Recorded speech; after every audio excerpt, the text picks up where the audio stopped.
So we are close, fam. We are real close to one of the biggest game events of the year. And yet almost nobody's talking about it, which I think is more of a compliment to everything else going on in the industry. Frankly, I think that that's a lot of it. The Nintendo Direct for the Switch 2 is happening on April 2nd, just 10 days from now. And it really is not, I mean, I think now that Shadows is out, there's kind of a lull in the news, so this is probably going to get a lot more of the focus. But this is what's been fascinating, is so far this year, there really has not been a lot of discourse around Nintendo. It's kind of been like the elephant in the room that nobody acknowledges. And I think that it's just very interesting because already we have like a number of Game of the Year contenders, and we have a number of others that we kind of expect to be Game of the Year contenders, whether you look at, you know, GTA 6, which of course hasn't launched yet, but probably, let's be honest, is going to get nominated. We've got Monster Hunter, we've got KCD 2, you know, there's been a number of Split Fiction, which I think currently has the highest Metacritic score. There's been a lot of games, and there's probably going to be even more between now and December that get nominated. Whether it's Death Stranding, whether Mafia ends up being really good, who knows? But there's a lot. And Nintendo somehow has not really been discussed a ton. And I think it's just because we've been overwhelmed with so many other really great games. But every time Nintendo launches a new console, they typically have, within about 9 months of launch, at least one or two Game of the Year contenders. And what we expect for the Switch 2 is Mario Kart 9, whatever that is. And then probably also 3D Mario, like a sequel to Odyssey, basically. And it's interesting to see because I think that they're going to come out swinging with some big stuff, but everybody has just kind of assumed that this is going to come and it's going to dominate headlines and everything. And I think it will. It's interesting because they've reportedly already been stocking hundreds upon hundreds of thousands of units throughout the world to try and avoid scalping, which I think is great. I mean, drives me crazy that you cannot buy a modern console or piece of gaming hardware unless you're using a bot or paying a scalper. That seems so stupid to me, but that's just where we are. A buddy of mine just built a new PC, and the only reason he got a 5080 for it was because a friend of his runs bots to scalp devices. And so he just hooked him up and was like, hey, yeah, you can buy it off me just for what I paid for it. But I used bots to get them and scalp them and flip them. And I was like, okay. I mean, I would throw a water balloon at your friend, but okay. Do what you're going to do. Yeah, it's just tech in general. But a lot of it is because there's paper launches. There's not enough inventory and things. And that's just the problem with it. With the Switch 2, what they seem to be trying to do is flood the market with supply. So scalpers can go and buy 10 units, but there's 10 more in the store at MSRP. So there's no reason for scalpers, for people to pay anything to scalpers. So scalpers very quickly give up on it because they realize, hey, I just bought 1,000 of these things and I can't sell them for more than MSRP. So I'm just losing money because I paid taxes on the purchase and I had to put all the time into it and like struggle with all that. Now I have to sell them for store purchase price or probably lower, because if I'm not going to buy it from the store with the guarantees of the store, returns and all that, I probably am going to pay less. So it can wipe out scalping real quick once inventory becomes available. And that seems to be what they're trying to do. But one of the other things that is interesting about the Switch is stuff that's not been clearly described. So of course we've got like the trailer reveals that show the actual console and new connection methods with these magnets, it seems, instead of the rails. I'm not sure if I like that more or less, frankly. I'm honestly not sure. I thought the rails were fine. I don't know why we needed to switch to magnets, because I don't know if that's going to be more secure or not, but who knows? There's probably a reason they switched to that.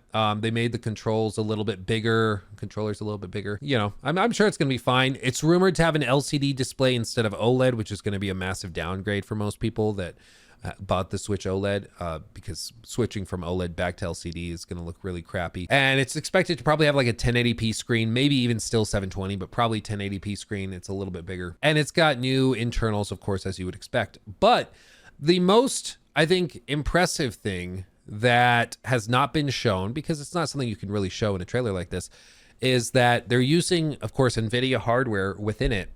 and it's expected to utilize DLSS, like a specifically calibrated version of it on the device, specifically when you go docked. So it's supposed to not just stretch the image up and crank up the wattage and stuff when you dock it, but it's supposed to actually do DLSS upscaling when you dock it on your TV to get to like 4K, which I think is an awesome improvement and addition, because playing the Switch, the base Switch now on a big screen, like a 65, 75 inch TV, it looks pretty rough. So I think it's a very, very good potential move. But what's interesting to me is I think we all remember the Wii U. The big problem with the Wii U was that it was announced. It was presented as, of course, Wii U.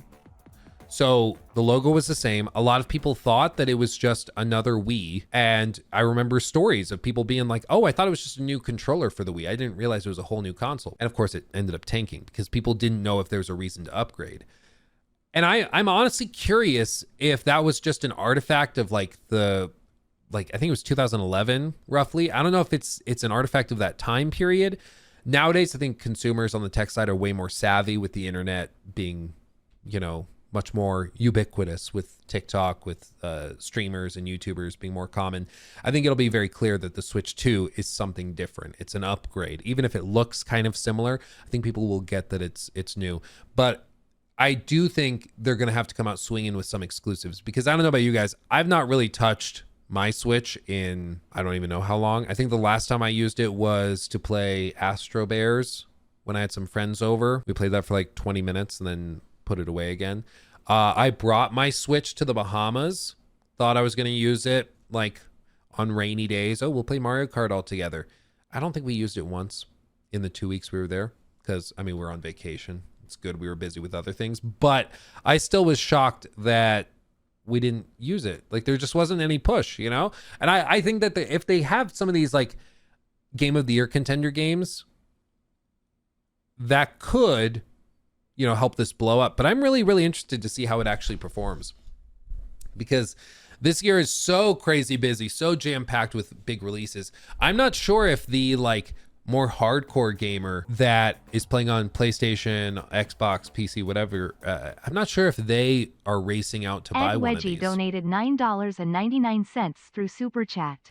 Thank you. My prob with modern Mario. It's going to be a GOAT game regardless, but BC, we know Mario games can produce on low tech, but it's being used to sell new hardware. The next Mario probably release on Wii U. I mean, I think the next Mario probably is one of those that comes out, gets 10 out of 10 scores across the board, because that's just what these do. I think Mario Kart 9 is probably really good, but I'm honestly not sure if it's exciting enough in the age of like GTA 6 coming, where people are going to be trying to justify getting a PS5 Pro. I don't know if people are going to be buying this immediately. I'm very interested to see what the game plan is. I'm very interested. They probably have a big lineup. They've been quiet for a while. They should have a lot of big games ready to go for this, and I'm optimistic about it. I'm very curious. Buying day one. Yeah, I hope they have good games. You remember back with the original Switch, they had Breath of the Wild and then basically nothing else. Snipper clips. They had, I don't even remember the names of the other one. 1-2 Switch or whatever it was. They had a number of really kind of crappy games, mini games and stuff, but that still sold gangbusters because they had Breath of the Wild. With this, they've shown Mario Kart.